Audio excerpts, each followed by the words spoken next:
Le débat de l'avortement refait surface aux États-Unis. Il y a un mémo qui est sorti de la Cour suprême comme quoi il y a une vieille décision qui pourrait être retirée. Et ça, c'est ce qu'on voit, en fait, les vagues qui se rendent, bien entendu, ici au Canada. Pour en parler, on a avec nous Benoît Lapierre cette semaine. Salut, Benoît. Bonjour, Louis-Philippe. En regardant ça et en regardant les réactions, je me rappelle d'une citation d'un premier ministre qu'on a eu, le père de notre premier ministre actuel, qui disait que dormir à côté d'un éléphant, même si l'éléphant il est calme, on le sent quand même bouger. L'éléphant, il est pas calme, là. On le sent bouger pas mal, là. Oui, ben c'est ça. On le voit que même si on est Canadien, on voit qu'on est très, très, très influencé par la politique américaine. Il suffit que ce débat-là refasse surface aux États-Unis pour que ça devienne la nouvelle de l'heure ici au Canada. Donc, on voit un autre adage qu'il y avait que quand les États-Unis toussent, ben le Canada prend le rhume. Donc, on pourrait prendre cette métaphore-là pour expliquer la situation. C'est quoi, là, du débat qui refait surface, là, qui est apparu, là, de cette semaine? La raison pour qu'on en parle cette semaine-ci, c'est parce qu'il y a eu une fuite des documents de la Cour suprême des États-Unis. On appelle ça un draft. On s'attend à ce que la Cour suprême revienne sur la décision qu'elle avait prise en 1973 concernant l'avortement. Et là, pour l'instant, c'est juste un brouillon, mais cette décision-là, elle devrait être effective. La vraie décision des juges devrait arriver en juin. Cette décision-là, c'est de la jurisprudence qui date de 1973. C'était le cas de Rose contre Vail. Rose, c'est un pseudonyme. On a su plus tard que la personne qui attaquait la justice, c'était Norma Godway. Et elle, son problème, c'est qu'au dans l'État du Texas, il y avait une loi qui interdisait l'avortement pur et simple. Et elle avait contesté devant les tribunaux. Et en fin de compte, quand les juges de la Cour suprême en 1973 avaient donné leur décision, ils avaient dit que les États des États-Unis n'avaient pas le droit de faire des lois qui empêchaient l'avortement jusqu'à un certain point. Donc là, on était obligé de rendre l'avortement légal, mais après ça, on pouvait plus l'encadrer. Et après ça, c'est ça. Là, c'était vraiment cette question-là. Et maintenant, la raison pourquoi on en parle et pourquoi les juges se reposent la question, c'est que le Mississippi, le Texas, il y a d'autres États américains qui ont fait des nouvelles lois pour pas interdire l'avortement, mais pour restreindre l'accès. Souvent, c'est avec le nombre de semaines de grossesse. Cette fois-ci, c'est avec le Mississippi qui est en Cour suprême pour savoir si sa loi était légale. Et là, de la manière qu'on peut comprendre, c'est encore embryonnaire, sans mauvais jeu de mots, mais on pourrait croire que cette loi-là qui protégeait le droit de l'avortement à la grandeur des États-Unis pourrait tomber et ça ferait qu'après ça, chacun des États américains pourrait faire grosso modo qu'est-ce qu'il voudrait en matière d'avortement. On s'attend à quelle réaction du côté de la population? Parce que c'est quelque chose quand même, il n'y a pas une loi ou une décision de la Cour suprême aux États-Unis qu'on entend autant parler que celle-là et c'est en place depuis quand même 50 ans. Là. Fait qu'un revers de ça, ça risque de faire réagir. Là. Oui, en effet. Maintenant, la responsabilité, ça va retourner dans la cour de chacun des 50 États. Donc, il y aura des États où ça va absolument rien changer, où l'avortement était permis mur à mur, et il y a de bonnes chances que ça va rester comme ça. Tandis qu'il y a d'autres États où, avant que cette jurisprudence-là soit arrivée, l'avortement était totalement interdit. Et là, pour l'instant, il n'y aurait aucun garde-fou qui pourrait les empêcher de revenir à cette décision-là si les députés, si les sénateurs sont d'accord dans chacun des États et aussi si la population en général est capable de vivre avec ce genre de décision-là.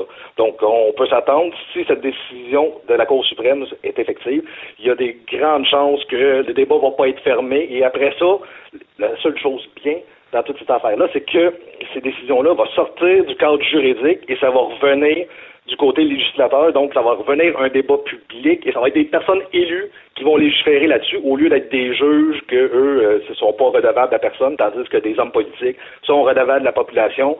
À chaque 5 ans, on passe au vote, ils ont un test, donc après ça, ils peuvent partir. Donc c'est le seul point positif qu'on pourrait voir de tout ce débat-là qui fait un recrudescence, c'est que justement, ça revient dans le domaine politique et ça arrête d'être dans le juridique. C'est un peu un argument qui est ressorti d'ailleurs là, récemment. Il y a des demandes au Congrès d'agir pour, je me rappelle plus du verbe exact, là, mais que le droit à l'avortement soit reconnu dans les lois américaines selon les lois votées par le Congrès. Là. Il y en a qui demandent ça de leurs élus là, présentement. Là. Sauf que même si les États-Unis et le Canada, c'est deux fédérations, nous, on est habitués au Canada que le code criminel, le code pénal, c'est régi par le fédéral, tandis qu'aux États-Unis, ces codes pénals-là, c'est vraiment régi par chacun des États américains. Et ça, c'est quelque chose que les 50 États des États-Unis essayent de défendre bec et ongle. Leur champ de compétences, ils veulent les garder. Et le droit criminel et surtout les sentences qui vont avec les crimes, c'est surtout au niveau des États que ça se décide, ça. Contrairement au Canada, où c'est vraiment plus au niveau fédéral. Tu l'as dit il y a quelques temps, quand les États-Unis toussent, le Canada prend froid. Notre situation, notre relation par rapport à l'avortement au Canada, ça ressemble à quoi? Qu'est-ce qui pourrait arriver ici, là? Ben, ici, la décision des États-Unis, ça n'aura aucune incidence en tant que telle sur la politique canadienne, ni sur la jurisprudence qu'on a au Canada. C'est deux vases clos, sauf que moi, justement, j'ai fait mes devoirs, j'ai regardé d'où ce que ça venait, nos lois, nous, pour faire un petit peu un comparatif entre les États-Unis et au Canada. Et lorsque on voit que aux États-Unis, ça s'est fait par de la jurisprudence en 1973, nous, c'est environ la même chose qui est arrivée, mais par un parcours différent.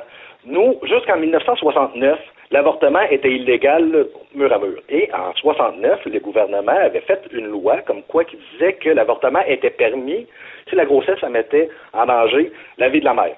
Donc ça a été le cadre juridique au Canada jusqu'en 1988 où il y a eu un procès contre la reine et le docteur Morgan Taylor où ce que justement lui voulait défendre son droit d'aller au-delà de juste la santé de la mère. La Cour suprême avait statué que la loi de 1969 était pas constitutionnelle en vertu de la section 7 de la Charte. Et qu'est-ce que ça a fait? C'est que ça a annulé cette loi-là de 1969, mais la Cour, elle a juste dit, cette loi-là, elle n'existe plus, mais elle n'a pas écrit une nouvelle loi où elle n'a pas donné des indications comment réécrire une loi pour que ça respecte la Constitution. Nous, au Canada, depuis 1969, il y a un vide juridique en tant que tel. Là, on parle vraiment du côté criminel et pas après ça du côté plus administratif, ce genre-là. Donc, techniquement, il n'y a pas vraiment de limite d'âge ou de limite de temps par rapport à la criminalisation de l'avortement. En fait, il n'y a aucun encadrement, quel qu'il soit au Canada par rapport à l'avortement. C'est, si on peut dire, là, le gros bon sens qui fait la loi, en fait, là, en ce moment. Après ça, c'est aussi, nous, qu'est-ce qui peut plus limiter le droit à l'avortement? C'est plus l'accès à.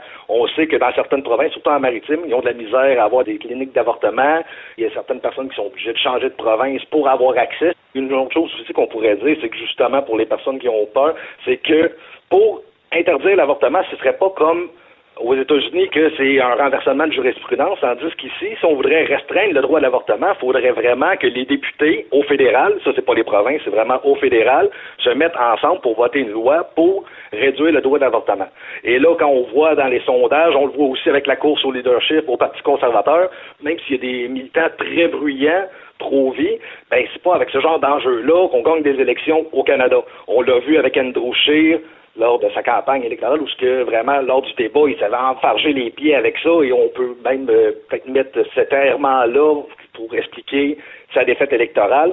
On le voit, il n'y a vraiment pas un appétit politique, même dans la population non plus. On a pu voir dans la une du Journal de Montréal que les gens de députés pro-vie qui sont prêts à s'afficher publiquement pour essayer de réduire les droits à l'avortement, ben, sont 39 en tout et partout. Il faut rappeler qu'elles sont 338 à la Chambre des communes. Pour l'instant, on va avoir le temps de voir venir avant qu'il y ait des nouvelles lois qui soient votées à la Chambre des communes pour restreindre le droit de l'avortement. À voir où cette recrudescence du débat va nous mener ici au Canada, ça va être les prochaines semaines qui vont nous le dire. Benoît Lapierre, merci beaucoup. Merci, bonne semaine.